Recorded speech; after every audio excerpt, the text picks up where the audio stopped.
Dismissed. Our gospel lesson today comes from the book of Matthew. Then Jesus entered the temple and drove out all who were selling and buying in the temple. And he overturned the tables of the money changers and the seats of those who sold doves. He said to them, "It is written, my house shall be called a house of prayer, but you are making it a den of robbers." The blind and lame came to him in the temple, and he cured them. But when the chief priests and the scribes saw the amazing things that he did, and heard the children crying out in the temple, "Hosanna to the Son of David," they became angry and said to him, "Do you hear what these are saying?" Jesus said to them, "Yes. Have you never read? Out of the mouths of infants and nursing babes, you have prepared praise for yourself." He left them, went out of the city to Bethany, and spent the night there. The word of God for the people of God. Thanks be to God. Good morning. Good morning. So this is our fifth Sunday of Lent, and throughout the season of Lent, and this will be the last Sunday of this sermon series, I've been doing a sermon series with you called Misused, Abused, and Reduced. And I've been sharing with you a variety of scripture lessons that we haven't always interpreted well. When I say we, I don't just mean you and I mean Christians and historically. And so we talked about women in head coverings and the empowerment actually behind that statement. We talked about what the entire passage, not just about wives submitting to husbands, but wives and husbands submitting to each other, and slaves and masters and children. We talked about balancing power and what that really means, what it looks like when we have power to yield it and to really love the other. We talked about whether or not women are supposed to speak and worship or not. A few of the husbands have been telling me they've been taking you home and explaining what worship means to you, so I'm so proud that the husbands learned nothing from that sermon. Just teasing. But we talked about the challenges that Paul faced in transitioning from a place where women weren't included to worship until a place that women were, and the ways we continue just to try to transform our worship so that those who should be included are and empowered. And then we talked about I can't find the word, I'm so sorry. The plague, thank you, there it is.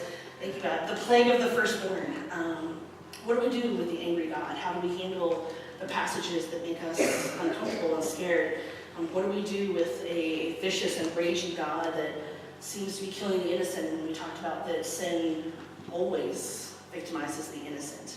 And that's one of the things for us to be aware of, and that sin isn't something that just affects us as individuals. It becomes something that's collective amongst us. It lives and breathes in our society as we participate in things that are bigger than ourselves but victimize people.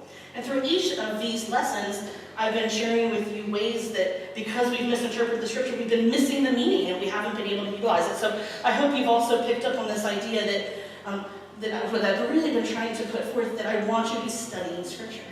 And I want you to take it seriously, and that isn't something we can only do on Sunday mornings. And I don't care how you do it on your own. You do it in a Bible study, you can do it online, however you want. You can flip pages and stop and read that passage for the day, whatever makes you happy.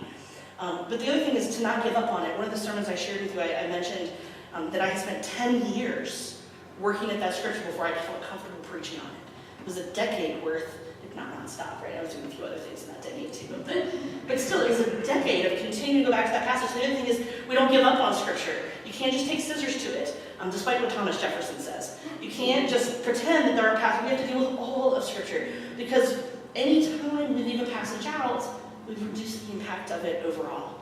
So today's the final day of it, and this one I'm doing by request, just so you know.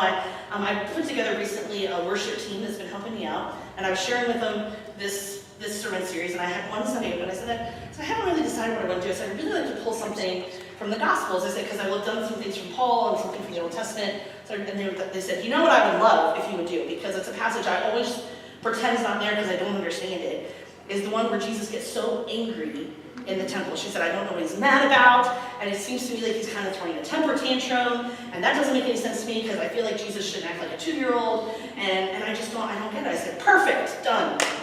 And it works out really well because this passage fits in with the Holy Week story. So let me tell you where we are in Scripture, and I'm sorry that I couldn't flip-flop next Sunday, and this Sunday's going to be in perfect order, okay? But technically, this passage would come after the reading next week. So here's what happens.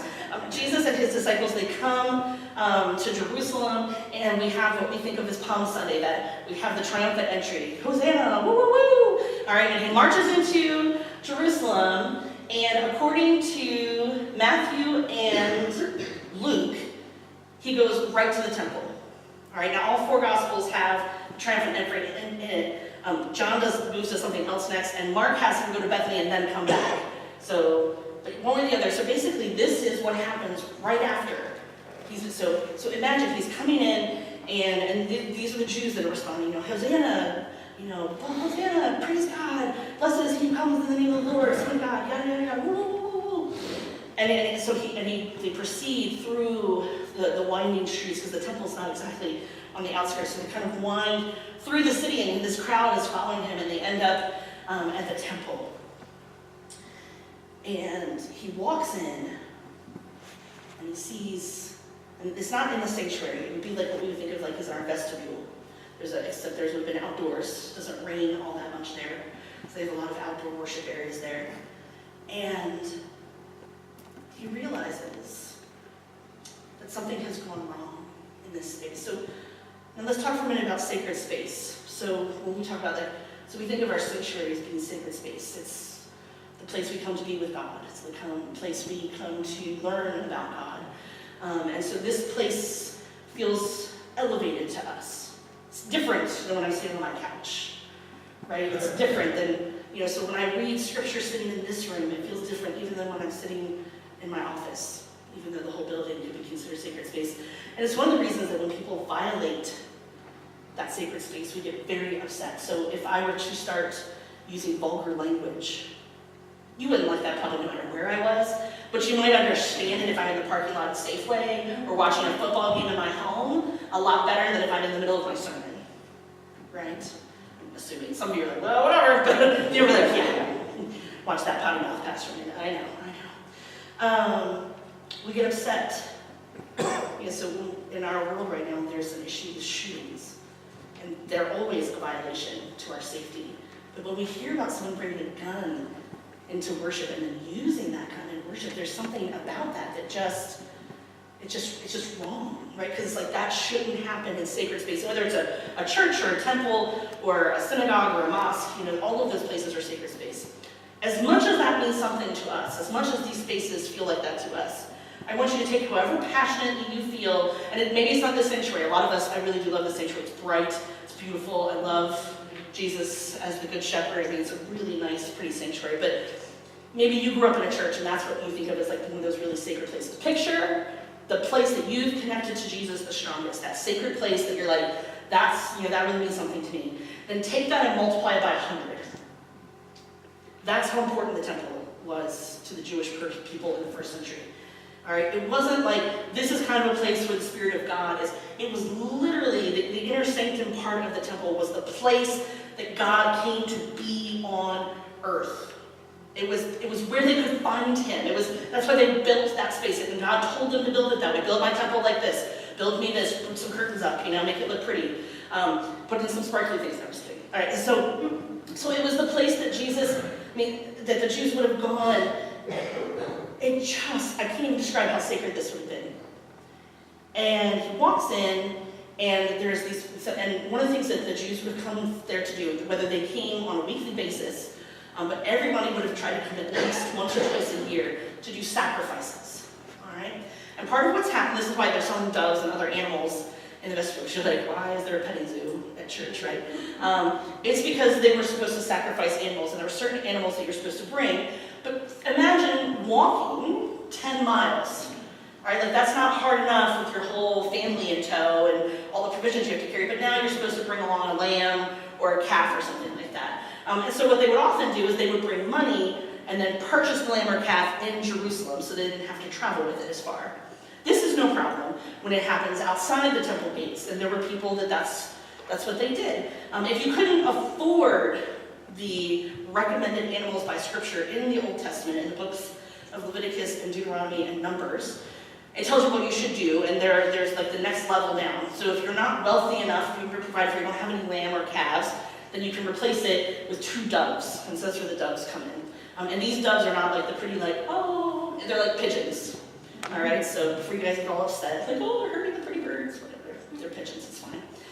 And so there's a great number of Jews during this time that lived in poverty, and so a lot of them would have been using doves. Again, this wouldn't be a problem if it was outside the sanctuary or the temple walls, but they have moved it inside the temple walls. Now, they're not in the inner sanctum, but they're in this vestibule kind of area.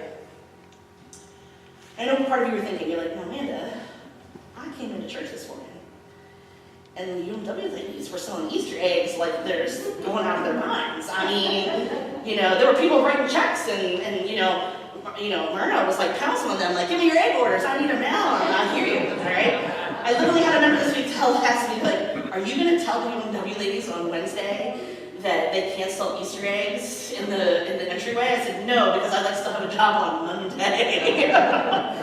You don't ever tell the UMW ladies something like that. That just gets you into trouble. It's not the same thing, okay?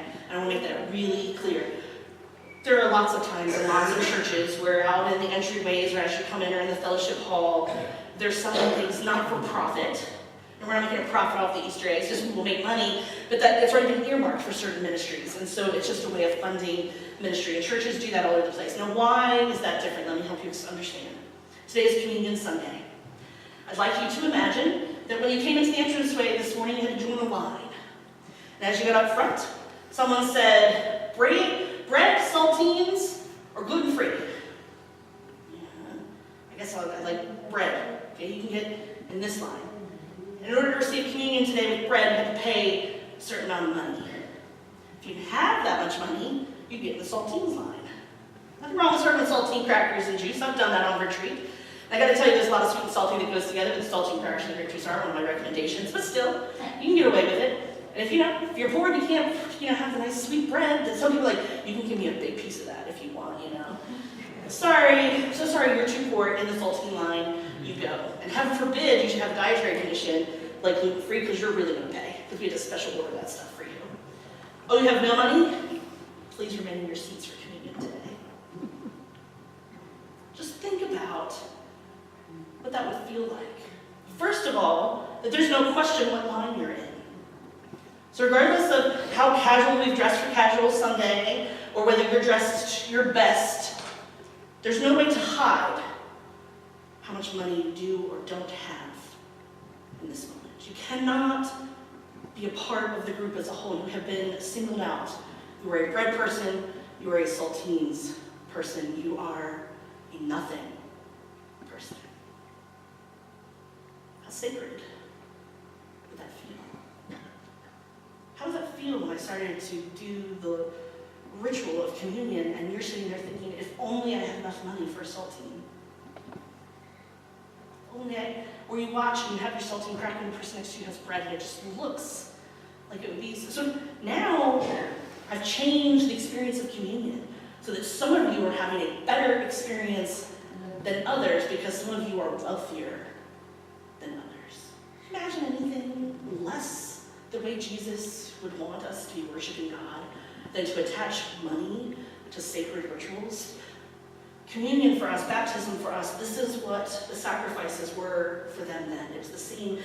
Instead of us sacrificing an animal, we are sacrificing our hearts. We're offering our open heart is the sacrifice of communion. I read that in the liturgy every time. Now imagine this. Now some of you are like, I don't like it. But maybe we could do private orders. Maybe we could find a way so it wasn't so bad. Because I'm raised out in the parking lot, so I feel comfortable with this because I don't want to give the finance people any ideas. But they might be like, well, that might be an interesting way to increase the budget. Would you like a hymnal today? Hymnals are this amount of money.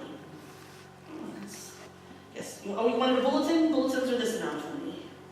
We could charge you for everything, which is what they were doing. Imagine that. Imagine if long before you get to whatever you want to tithe or not tithe in the offering plate, how you do or don't want to be a part of the ministries of the church, you're like, dang, now we got to hit the ATM on the way to church today. I don't have money for a hymnal.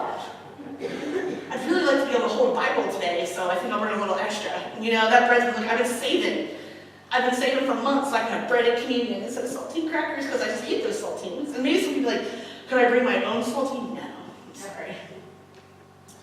No, that's not good enough. But then you think to yourself, well, but I'm helping, that's how church is paying for itself. And then you find out that that's not true. You still have to tithe, because that's the money that's paying for all the supplies. And the money that you pay for the materials for communion, for the hymnals, and everything else goes into my pocket. A little bonus money for Pastor Amanda. After all, I worked hard putting out those saltine crackers.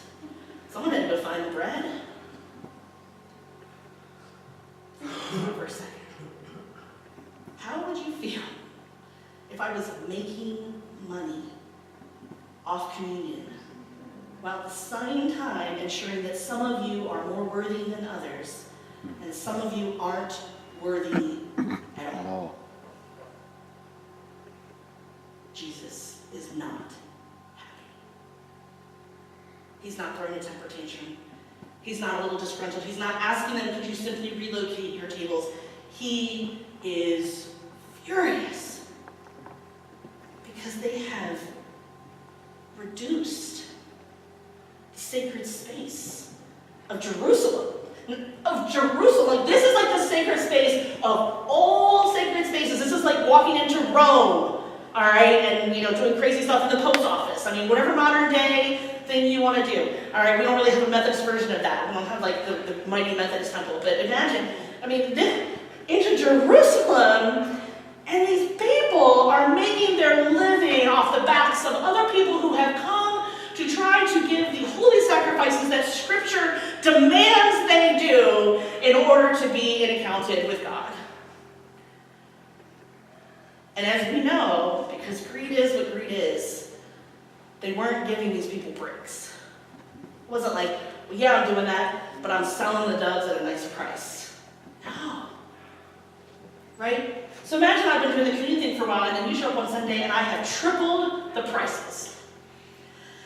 Sorry, friends. Pastor Mary's about to go on vacation. Mom needs to do a beach chair. So community's going to be a little more expensive in the month of July. Sorry, friends. Pastor Amanda's going to do this, and so she wants that, Part on Pastor Amanda's car broke this week, so guess what? Community's going to be real expensive for the next few months. Can you imagine such a thing? Of course Jesus is furious. And he's just come into this praise of people. They're so excited, and he walks in and he's this it's always translated robbers, but it really it's more like bandits. It's not that they're just thieves, they're bandits. You have turned my Father's house into a den of bandits. You've turned my sacred space into a place of sin. It's one thing to be a person who is dealing with sin and comes to the sacred space to confess that sin and to look for forgiveness and to be reunited with God. That's what we do on every Communion Sunday. It's what we do, right? We come in and we're like, oh boy, so glad it's Communion Sunday because I got a lot to apologize to God for today. And that's being human. That's what it's meant to be. And so you hear the sacred ritual, you come up, and as you come forward, you're saying to God, boy, God, do I really need your grace? Because here's what I'm aware of, and who knows what I've been doing that I'm not aware of, and so thank you so much. And you receive, and maybe you sit down to the altar at your seat, giving thanks, and then you get to leave, knowing that you've been offered forgiveness, knowing that this sacred ritual that we do makes you reunited and on the same page again. You get to go out and try again and be renewed in the grace of God. And that's exactly what the sacrifices are supposed to be like. And imagine, there are people that only get to do this once a year. And they have walked for days to get here. And this is what they find. Jesus says, this is what we're going to do. And so he tosses them out. But there's a couple other things happening in the story. So that's what he's so angry about. But as you can imagine, the chief priests, they're enjoying this little system. They're making some bank off of this. And it's a great way of establishing power. Throughout the history of our world, one of the best ways to have power over people is to have more money than they do. Because if I have money, I can buy anything. I can buy people, and I can take it. When I have the power to take your money, I'm even more powerful. Especially when you can't do anything about it, because you're going to challenge your priest. I don't think now in our days, I know you guys would be like, if I came on Sunday and you were doing that for communion and it was anything other than a joke or a sermon example, I'd be like, peace out. There's a Methodist church every 5 feet. I will find a different one. Thank you very much. But that wasn't an option in this time. This is the Jerusalem temple. This is where you have to come to do these sacrifices. And if you don't do them, you are like cast out of your community. It's the only way to fit in. But the chief priests are really not happy. And so the other thing that this story does is it speeds along the story of crucifixion. This is the moment where they're like, that's it. He doesn't get to come in and have a parade and then come and tell us that we're being bad at temple and toss everything about and take away our money and think he can parade around as the king of the Jews. Done. And it's only within a couple of days that they seduce Judas with what? Money. And he betrays Jesus Christ, and we have a story that we will live into next week that leads us up to the resurrection. So I would imagine that Jesus knew they wouldn't be pleased, but he's so impassioned at this moment, even if it costs him his life. This can't be. Sacred space has to mean something. And in part of the scripture reading today, you'll notice that it talks about him welcoming the blind and the lame. And I was reading a commentary that said that one of the reasons Matthew makes note of this is because if you didn't have money, these are the people that would have been excluded. These are the people that would not have ever had enough money to come into the temple. They would, because they're blind and there's no purpose for them in society. And then throughout Jewish scriptures, throughout the Old Testament, are places that say that these are the people they're supposed to take care of. This is the basis of hospitality. These people are ones you're supposed to say, hey, maybe I don't have a lot, but I will share with you what I have because I know that I've been blessed in a way that you can't in our current society because there were no adaptive devices or anything like that during this time. If you had any kind of physical impairment, you couldn't work. If you couldn't work, you don't eat. And so these people, they are at the whim of the charity of those who were showing up for these sacrifices. And they wouldn't have been even allowed into the temple because they didn't have enough money. It's like asking the people that need to be in the church the most to stand in the parking lot and hope that someone will take pity on them on the way to the car. Well, pal, I would have taken care of you, but I spent all my money on communion today. And, maybe some of you are sacrificing. I'll go without a hymnal, and I can drop a few pennies in that person's cup. And so Jesus is making a couple of points here. One, sacred space has to mean something. We should take that seriously. This is where we come to be with God. And so we should always be double-checking ourselves. What are we doing in our buildings? What are we doing in our sanctuary? Is this the way that we uphold sacred space? And I really don't think that has anything to do with genes or anything like that, but it has to do with who we are being and how we are treating one another. That we shouldn't be able to look around the church and know who's better in society than someone else. Any person should be able to come and sit in our sanctuary and feel comfortable. This is a place I belong no matter what society thinks of me. Whether I have a job or I don't have a job. Whether I have a home or I don't have a home. This is the place that everyone belongs. It shouldn't matter whether they're lame or blind or have any other sort of special ability or special need. They should all be welcome and embraced in our sanctuary. It doesn't matter if someone makes a little bit of noise or someone gets around and walks around. None of that matters. This is the place. This is sacred space. It's God's space, and everyone belongs. Everyone belongs. Everyone belongs. Amen. And that's the end of it. And if you don't, Jesus will come clean your tables out. And I'm thinking it was quite a mess. So let us embrace that. And this time as we move into Easter, it's our most sacred time. Next week we will both celebrate and grieve the most powerful story, the cornerstone of who we are.